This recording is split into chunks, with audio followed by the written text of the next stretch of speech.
Start your own studio.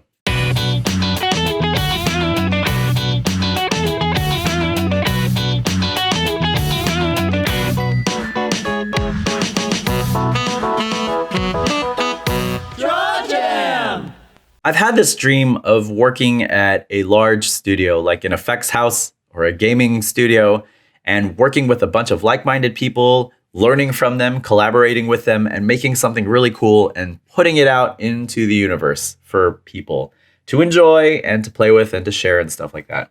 I'm a bit older now. I'm a lot older now. I'm kind of settled, got a house, got a kid. So it's not like I can just pop off to LA and throw resumes around and try to get recruited by a place. I'm kind of stuck here in Maryland. So the dream of the large studio has kind of faded with age, I guess. But then after a couple of projects that I've done with a couple of friends here, I thought I could just build the studio here. Like, besides having a physical space where you can hang out and stuff, a studio is just a group of like-minded people sharing ideas, bouncing ideas off each other, sharing resources, and making something to put out into the world. And the space aspect of it, like having the physical space, you can do all of that virtually. I mean, sure, it's nice to meet up with people and to work in the same spot, but like in a pinch, if you need to actually physically be somewhere, you could go to a library or you could go to a mall food court and just hang out and do stuff like that. So I will give you my two examples. So first example, if you go back and check out the video where I was talking about rock climbing, my friend Dan, whose butt you saw a lot in that episode, he helped me out with a 3D render that would have taken my computer like an entire month to do. So I had a file set up in Maya. I had a bunch of like objects animating, and then it would resolve into the logo of the company that I was working for. And I made everything with this glass material, and I wanted to render it in Arnold because Arnold's great. You set up a dome light, you can set up a key light to kind of, direct the shadows and stuff. You set it, forget it, and it does all the rendering, it does all the caustics, it does all the bouncing and all that kind of stuff with the glass. It makes it really look very pretty. I rendered out a couple of test shots just to see if it would be what I was looking for. It was perfect. And it took a while for those test renders to go, so I figured it would take a long time for my computer to handle. I just got a little laptop. So I set the render to go. I had 4 camera shots, 240 frames per camera, went to sleep, woke up the next morning. In 12 hours, my little laptop had rendered 12 frames. And I needed to do 240 frames times 4. And I can't do math right now off the top of my head, but it would have taken many hours to get this stupid thing out. And I needed to get it done within a week or so. So I called up my friend Dan, and I said, Dan, do you have anything that can dump this shit out? And he's like, yeah, I got you, fam. So he's got a nice little desktop setup. I sent him the file after a couple of back and forth, like tweaking the settings. He pushed go, and within a week, I had all the frames I needed. I dumped it into After Effects, did all the compositing, sent it out, and it was great. If I didn't think about reaching out to Dan, that animation would not have fucking happened. Thank you, Dan, for saving my butt. The second project that got me thinking about creating my own virtual studio is this t-shirt, Write Not Fight. We are going to be selling these at San Diego Comic-Con. This colorway is exclusive. So the yellow and purple, that's an exclusive colorway that you can only get at San Diego Comic-Con this year. I'm going to have more details in the show notes of our table number and all that kind of stuff. So come out and visit us this year. We'll be selling these shirts. I'm very, very excited. If you like the design, we're going to be doing single color versions, but the 2-color version is an exclusive for San Diego. So if you can't make it to the show, you'll still be able to get these online. Visit drawrightnow.com. And the whole Draw Right Now project started because me and 2 other friends decided that we liked hanging out with each other, and we all saw in each other certain skills, and we figured the 3 of us should work together on a project and see how far we can push it. Phil Chan, one of my favorite people in the entire universe, he does the convention circuit year-round, so he's always going to shows. He sells t-shirts, funny t-shirts. He has a comic called Turtle and Bunny. It's sort of like the tortoise versus the hare, but instead of just a race, they have like weapons and try to blow each other up.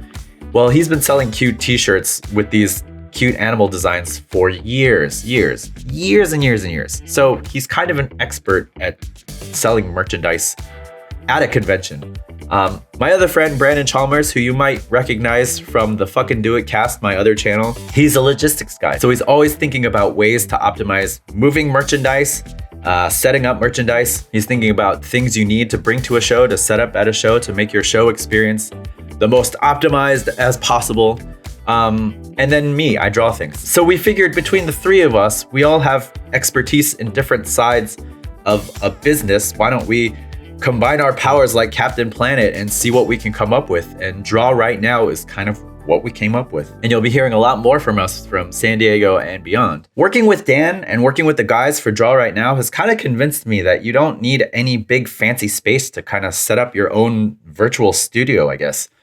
All you need is a couple of friends, and they don't have to do the same thing that you do. In fact, it would probably be better if you had friends that don't do the same kind of shit that you do, because any holes in your operation, they're probably gonna have as well.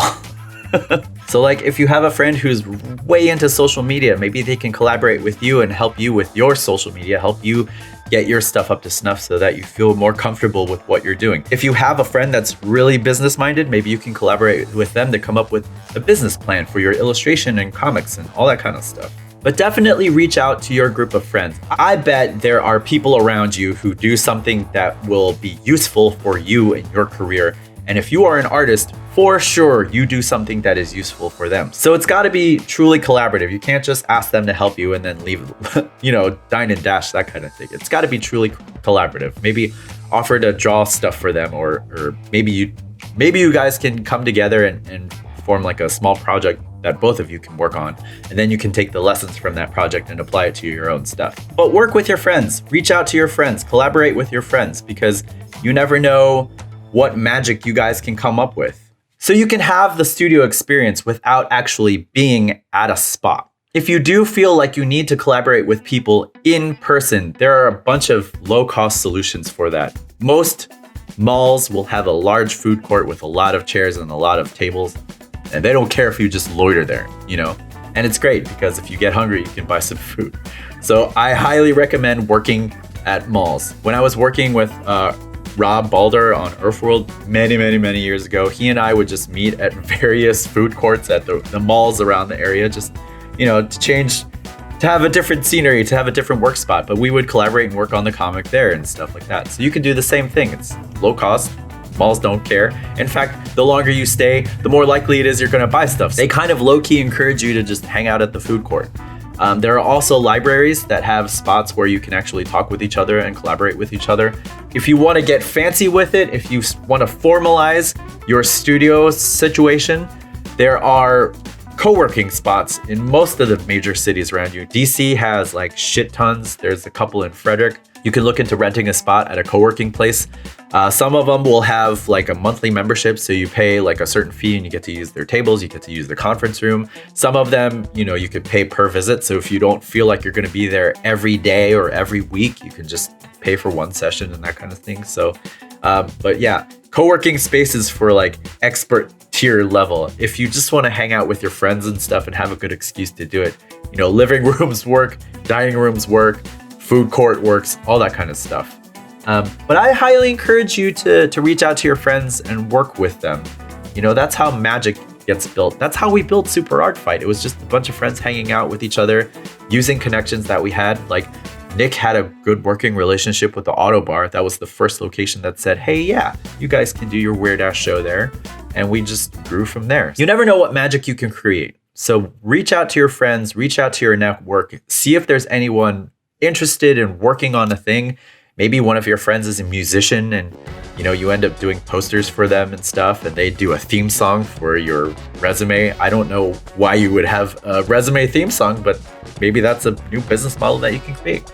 But reach out to your friends. Magic can definitely happen. I'm living proof. So reach out to your friends and create something awesome and make something happen. Be careful.